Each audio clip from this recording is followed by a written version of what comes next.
Hello दोस्तों, आप लोगों के समक्ष प्रस्तुत करने जा रही हूँ एक और रोमांटिक कहानी। ऐसी कहानी सुनने के लिए मेरे चैनल को सब्सक्राइब करें और अगर कहानी पसंद आए तो एक लाइक ज़रूर दें। अब चलिए बढ़ते हैं कहानी की तरफ।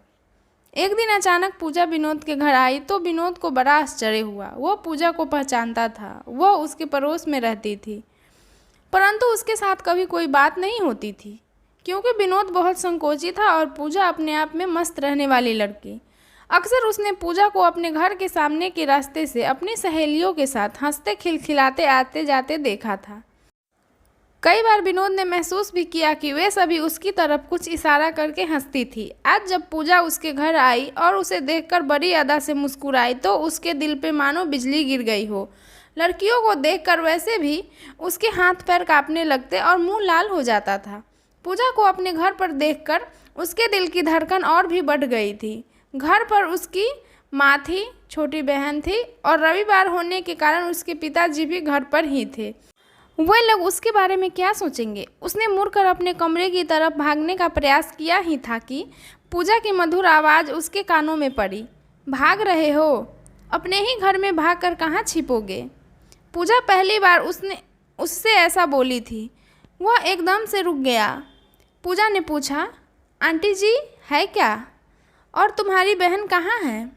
वह इस तरह बात कर रही थी जैसे विनोद उससे छोटा हो और उसका इस घर में बहुत ज़्यादा आना जाना हो। पूजा का आत्मविश्वास और साहस देखकर उसे अपने आप पर शर्म आने लगी। काश वह भी उसकी तरह दबंग होता। विनोद जानता था कि उसकी माँ से पूजा गली में कभी कभार बात कर लेती थी, लेकिन उसे यह बिल्कुल पता नहीं था कि उसकी छोटी बहन दीप्ति से पूजा की कोई बोलचाल थी या वे दोनों आपस में मिलती जुलती थी। दोनों की उम्र में लगभग 4-5 साल का अंतर था। उसने पूजा की बात का जवाब देने के बजाय ऊंचे स्वर में लगभग चीखते हुए माँ को आवाज़ लगाई, मम्मी, दीप्ति देखो तो तुमसे मिलने कोई आया है। और वह फिर से वहाँ से जाना चाहा। पूजा खिलखिलाकर हंस पड़ी। अरे तुम बौखला क्यों रहे हो? क्या कोई कुत्ता तुम्हारे पीछे पड़ा है? उसने मन ही मन में कहा, नहीं, एक बिल्ली है जो मेरा मुंह नोचने के लिए आई है। क्या कोई मुझे इस बिल्ली से बचाएगा? वह और ज़ोर से चिल्लाया, दीप्ति आती क्यों नहीं? उसकी माँ किचन में थी। दीप्ति झटपट बाहर निकली और सामने का नज़ारा देखकर कुछ चौंकी। पूजा को पहली बार अपने घर पर देखकर वह बोली, दीदी आप यहाँ? हाँ, वैसे ही एक काम आ गया था, परंतु तुम्हारा भाई तो बहुत झेपू है। क्या वह लड़कियों के साथ ज़्यादा उठता बैठता है? क्योंकि उन्हीं के जैसे गुण और लक्षण इसमें आ गए हैं। विनोद का दिल बैठ गया। क्या वह इतना दब्बू है कि लड़कियां उसके बारे में ऐसा ख्याल रखती है? उससे मन ही मन बोला, एक दिन दिखा दूंगा तुम्हें पूजा की बच्ची की मैं कायर और डरपोक नहीं हूँ। तुम मुझे झेपू समझने की भूल मत करना। कमरे में आए विनोद को थोड़ी ही देर हुई थी कि धमधमाते हुए दोनों उसके कमरे में आ गई थी। पूजा आगे थी और दीप्ति उसके पीछे। दोनों पता नहीं आपस में क्या बातें करके आई थी और उनका मकसद क्या था। विनोद अपने बिस्तर से उठकर खड़ा हो गया। क्या कर रहे हो? पढ़ाई। अभी अभी तो नए सत्र की कक्षाएं शुरू हुई हैं। अच्छा विनोद, यह बताओ कि तुम कौन सी कक्षा में गए हो? पूजा ने निसंकोच से उसके पास आकर पूछा। विनोद धम से कुर्सी पर बैठ गया। उसकी बोलती बंद थी। बताओ न, मुझे पढ़ाई में तुमसे मदद लेनी है।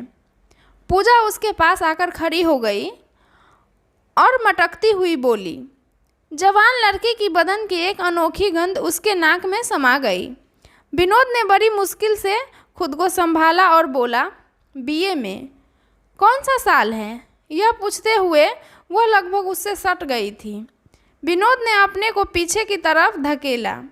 कुर्सी थोड़ी पीछे की तरफ सरक गई। उसके गले में सांस फंसकर रह गई।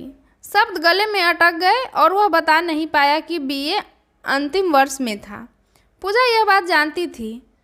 वह स्वयं बीए द्वितीय वर्ष में थी। वह तो जानबूझकर विनोद को उल्लू बनाने की कोशिश कर रही थी। पूजा उसकी हालत पर मुस्कुराई। तुम काँप क्यों रहे हो? तुम्हारी तबीयत तो ठीक है? हाँ मैं ठीक हूँ। उसके गले में से फंसी हुई सांस निकली। वह कुर्सी से उठकर खड़ा हो गया और तनकर बोला, तुम आराम से बैठकर बातें करो, मेरे ऊपर क्यों चढ़ी आ रही हो? ओह, माफ़ करना बिन्नू, मेरी आदत कुछ ख़राब है। मैं जब तक किसी से सटकर बात नहीं करती, मुझे बातचीत का अपनापन नहीं लगता। खैर, तुम चिंता मत करो, एक दिन तुम्हें भी मुझसे सटकर बात करने की आदत हो जाएगी। और वह मुस्कुराते हुए दीप्ति की तरफ देखने लगी। पूजा के चेहरे पर शर्म हाया का कोई नामो निशान नहीं था। विनोद को वह बड़ी निर्लज लड़की लगी। अच्छा, क्या तुम मुझे पढ़ा दिया करोगे? दीप्ति ने मुझे बताया है कि तुम पढ़ने में बहुत अच्छे हो। मेरे पास समय नहीं है, विनोद ने बोला। तुम्हें मेरे घर आने की ज़रूरत नहीं है, मैं स्वयं तुम्हारे पास आकर पढ़ लिया करूँगी। प्लीज़, तुम मेरी थोड़ी सी मदद कर दोगे तो? फिर उसने बात को अधूरा छोड़ दिया। वह पूजा की बातों का अर्थ समझ नहीं पाया। क्या वह पढ़ने में कमज़ोर थी? अगर हाँ, तो अभी तक उसे यह ख्याल क्यों नहीं आया? कोई दूसरी बात होगी, उसने सोचा। उसने कहीं पढ़ा था कि अगर किसी लड़की का किसी लड़के पे दिल आ जाता है तो वह बहाने बनाकर उस लड़के से मिलती है। क्या पूजा भी? उसके दिमाग में एक धमाका सा हुआ। उस दिन भले ही वह पूजा की बातों का अर्थ नहीं समझ पाया था, लेकिन उसकी बातों का अर्थ समझने में उसे ज़्यादा समय नहीं लगा। अब पूजा नियमित रूप से उसके घर आती। वह समझ गया था कि पूजा के मन में क्या है और वह उससे क्या चाहती है। आमने सामने पड़ने पर रोज़ रोज़ बातें करने से विनोद की मन का संकोचन भी बहुत जल्दी खत्म हो गया। वह पूजा से खुलकर बातें करने लगा, लेकिन अभी भी उसकी बातें कम ही होती थी और ऐसा लगता था जैसे पूजा उसके मुंह से बातें उगलवा रही हो। फिर उनके मन भी मिल गए। पूजा और विनोद के रास्ते अब एक हो गए थे। वे लगभग एक ही समय पर घर से कॉलेज के लिए निकलते और थोड़ा आगे चलकर उनका रास्ता एक हो जाता। कॉलेज से वापस आते समय वे शहर के बाहर जाने वाले सड़क से होकर खेतों के बीच से होते हुए अपने घर लौटते। वे शहर के बाहर नई बस्ती में रहते थे, जिसके पीछे दूर दूर तक खेत ही खेत थे। उन दिनों बरसात का मौसम था और खेतों में मकई की फसल लहलहा रही थी। दूर दूर जहाँ तक दृष्टि जाती, हरियाली का साम्राज्य दिखता। दोनों के बीच प्यार की कली पनप गई थी। पूजा पहले से ही विनोद को प्यार करती थी। अब विनोद को भी पूजा के प्यार में रंगने में ज़्यादा वक्त नहीं लगा। पूजा की चंचलता ने विनोद को चंद दिनों में ही उसका दीवाना बना दिया था। हालांकि दोनों के स्वभाव में बहुत अंतर था। पूजा मुखर, बाचाल और चंचल थी, तो विनोद मृदुभाषी, संकोची और लड़कियों से डरकर रहने वाला लड़का। पूजा के साथ रहते हुए विनोद सदा चौकन्ना रहता था कि कोई उन्हें देख तो नहीं रहा। पूजा लड़कों की तरह निर्भीक थी, तो विनोद लड़की की तरह लज्जाशील। वह एक कैदी की तरह पूजा के पीछे पीछे चलता रहता। खेतों के बीच से होते हुए वह एक कच्ची सड़क के किनारे किसी पेड़ के छाया के नीचे थोड़ी देर बैठकर सुस्ताते, प्यार भरी बातें करते और मकई की खेतों के किनारे से होते हुए रखवाले की नज़र से बचकर कभी कभी भुट्टे चुपके से तोड़ लेते, तो कभी कभी उससे मांग लेते थे। खेतों की रखवाली करने वाली ज़्यादातर लड़कियां होती थीं। ऐसी लड़कियां जो दिल की बहुत अच्छी होती थीं और जवानी के सपने देखने में उनकी उस उम्र हो चुकी थी। पूजा और विनोद को एक साथ देखकर उनके मन में प्यार के फूल खिलने लगे थे और वे न केवल अपने हाथों से पक्के भुट्टे तोड़कर उन्हें देती, बल्कि कभी कभी मचान के नीचे जलते हुए आग में उन्हें पका भी देती थी। तब दोनों मचान के ऊपर बैठकर मकई के खेतों के ऊपर उड़ने वाले परिंदों को देखा करते थे और बैठे परिंदों को उड़ाने की बचकाना प्रयास करते, जिसे देखकर खेत की रखवाली करने वाली लड़कियां भी खुलकर हंसती और उन्हें परिंदों को उड़ाने का तरीका बताती। प्यार भरे मौसम का एक साल बीत गया। उनके इम्तिहान खत्म हो गए। अब वह दोनों घरों में कैद होकर रह गए थे, परंतु पूजा अपने घर में रुकने वाली कहाँ थी। उसने दीप्ति से दोस्ती की गांठ ली थी और उससे मिलने की बहाने लगभग रोज़ ही विनोद के घर पर डेरा जमाकर बैठने लगी। विनोद के माता पिता को इससे कोई एतराज़ नहीं था, क्योंकि वह दीप्ति के पास आती और उसी के साथ विनोद के कमरे में जाती। दीप्ति भी उनके प्यार को समझ गई थी और उसे दोनों के बीच पनपते प्यार से कोई एतराज़ नहीं था। उसे पूजा बहुत अच्छी लगती थी, क्योंकि वह बहुत प्यारी प्यारी बातें करती थी और पूजा दीप्ति को अपनी छोटी बहन की तरह प्यार देती थी। परीक्षा परिणाम घोषित होते ही विनोद के घर में एक धमाका हो गया। उसके पिता ने उसे दिल्ली जाने का फरमान जारी कर दिया। उसके भविष्य का निर्णय करते हुए उन्होंने कहा, विनोद, बीए में तुम्हारे अंक काफ़ी अच्छे हैं और मैं चाहता हूँ कि दिल्ली जाकर तुम किसी कॉलेज में एमए में दाखिला ले लो और वहीं रहकर सिविल सेवा परीक्षा की तैयारी करो। तुम्हें आईएएस या आईपीएस बनकर दिखाना है। उसके पिता ने अपना अंतिम निर्णय सुना दिया था।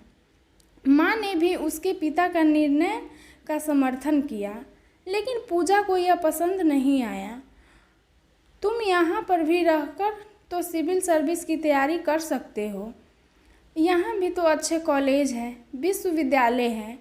पूजा ने तुनकते हुए विनोद से कहा, देखो पूजा, पहली बात तो यह है कि मैं पिताजी की आज्ञा का उल्लंघन नहीं कर सकता, और फिर दिल्ली में अच्छे कोचिंग संस्थान हैं। वहाँ ऐसे कॉलेज हैं जहाँ विद्यार्थी प्रतियोगी परीक्षा के लिए ही तैयारी करने के लिए पढ़ते हैं। मेरी भी तमन्ना है कि मैं अपने पिताजी की आकांक्षाओं को पूरा करूं।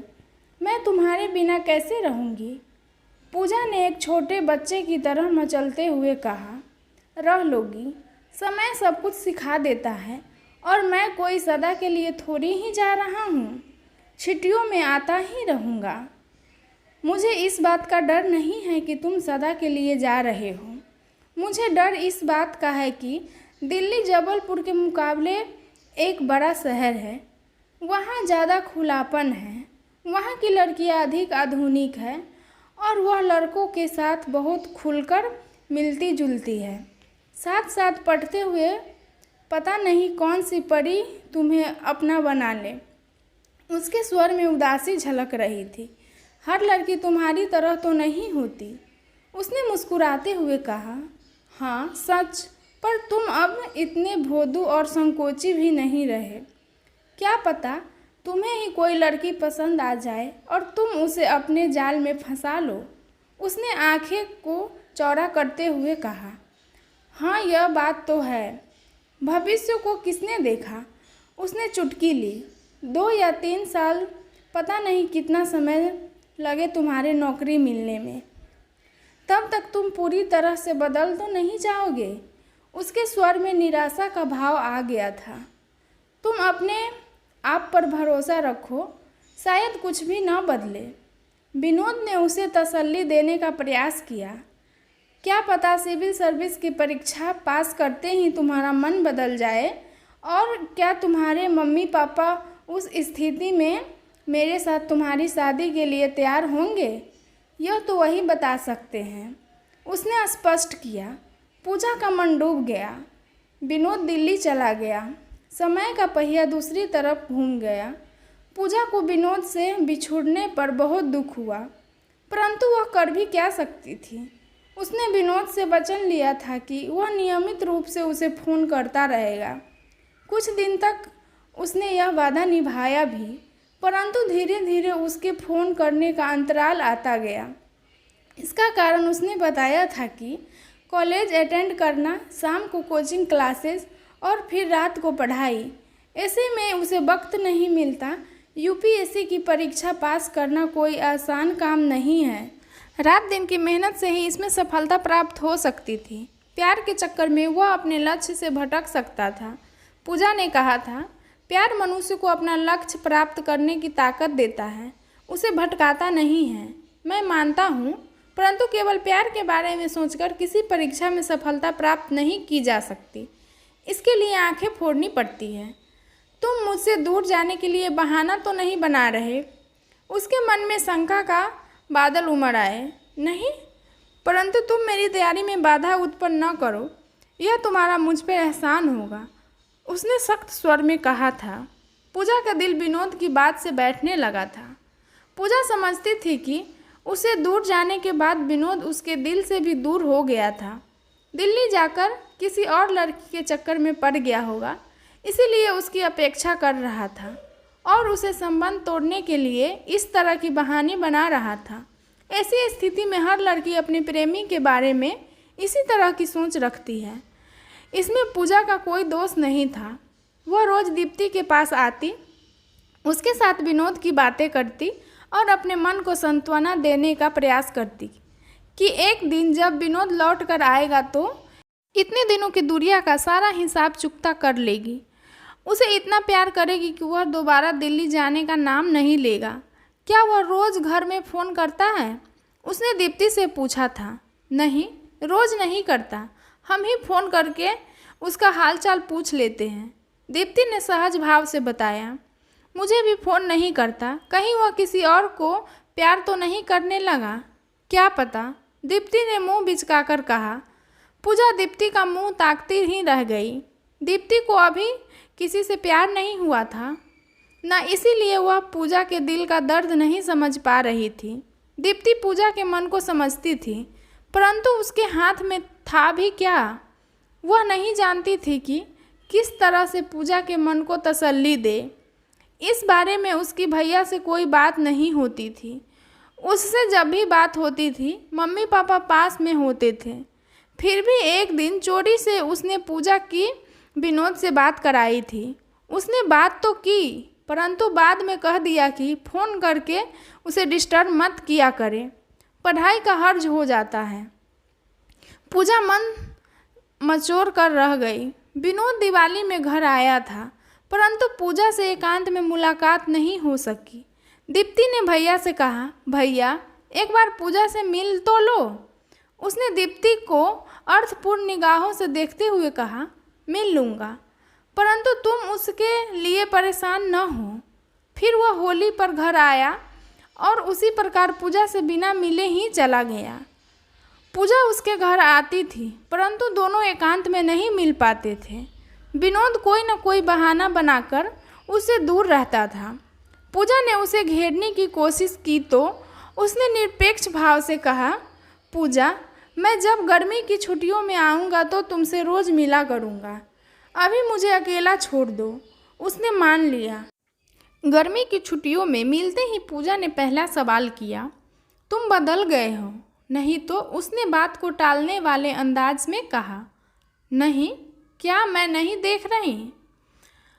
तुम अब पहले जैसे भोले नहीं रहे। इधर मैं तुम्हारे प्यार में संजीदा होकर रह गई हूँ। अपनी सारी चंचलता मैंने खो दी, परंतु तुम दिल्ली जाकर मुखर ही नहीं चंचल भी हो गए हो। तुम्हारे हाव भाव से ही दिख रहा है। आदमी समय के अनुसार बदल जाता है, इसमें आश्चर्य की कोई बात नहीं। मुझे आश्चर्य नहीं है, परंतु आश्चर्य तब होगी जब तुम मेरे प्यार को भुला दोगे।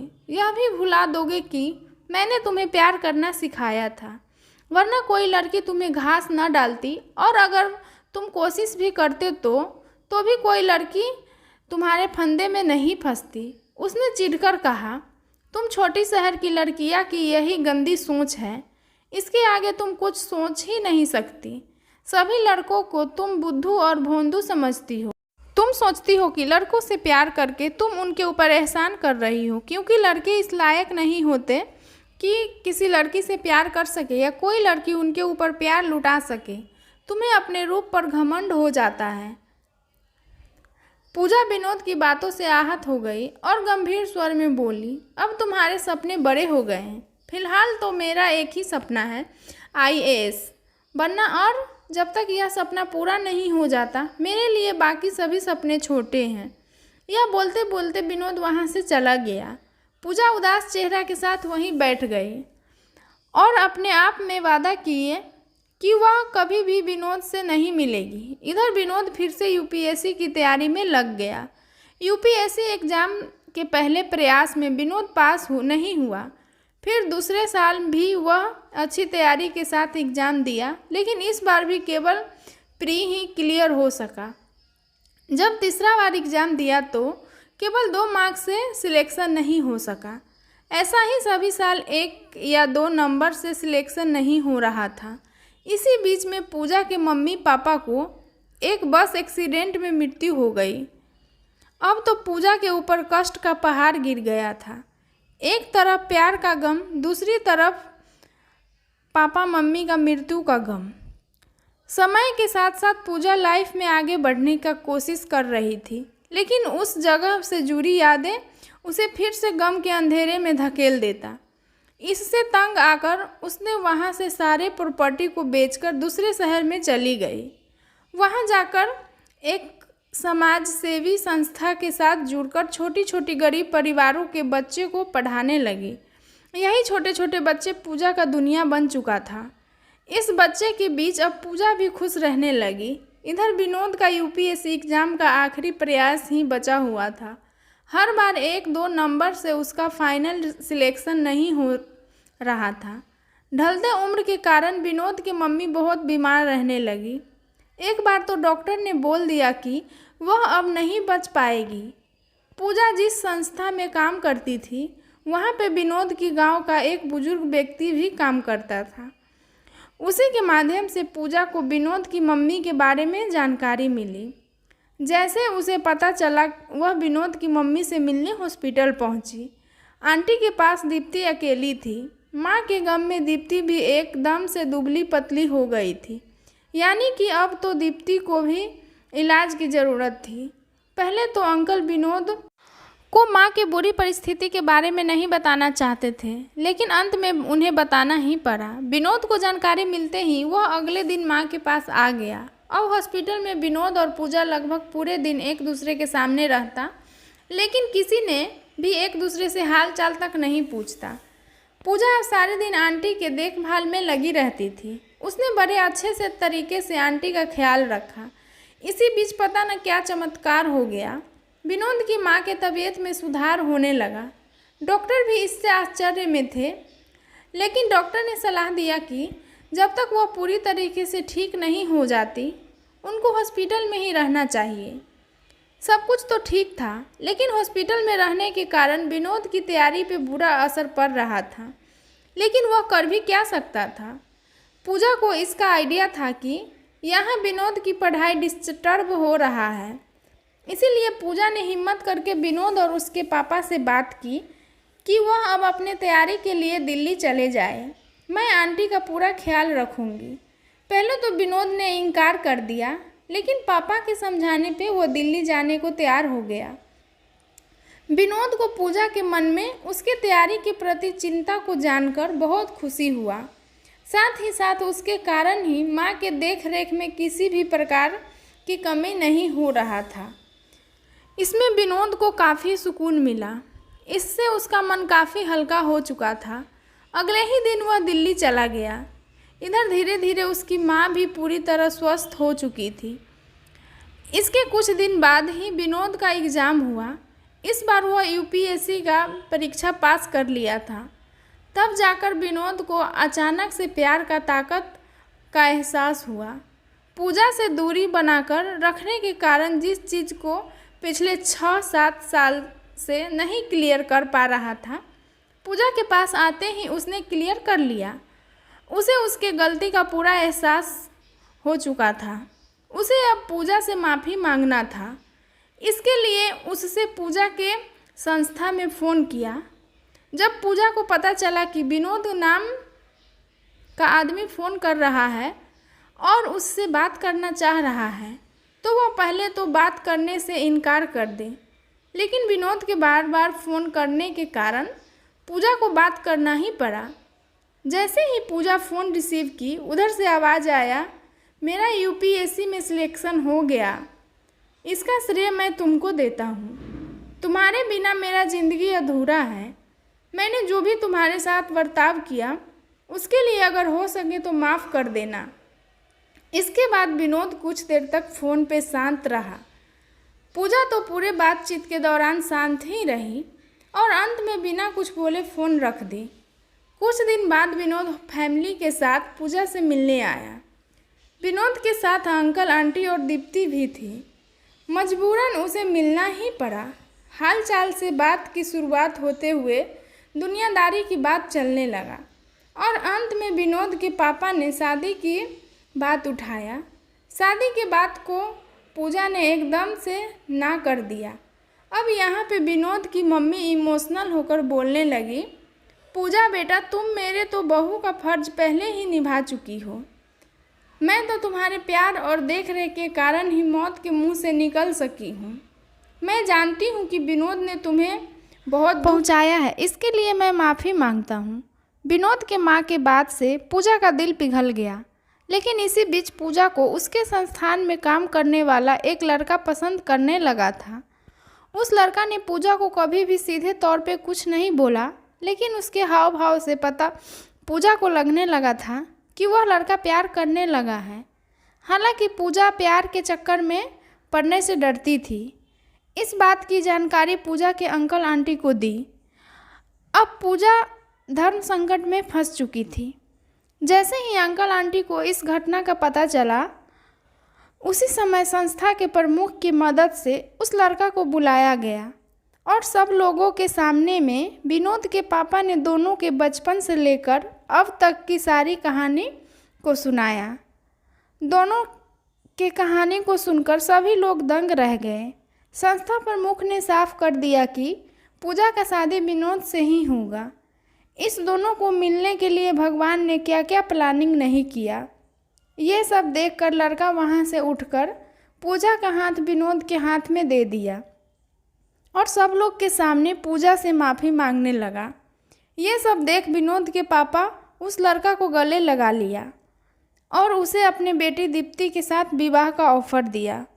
उस लड़का के परिवार में कोई नहीं था, वह अनाथ था।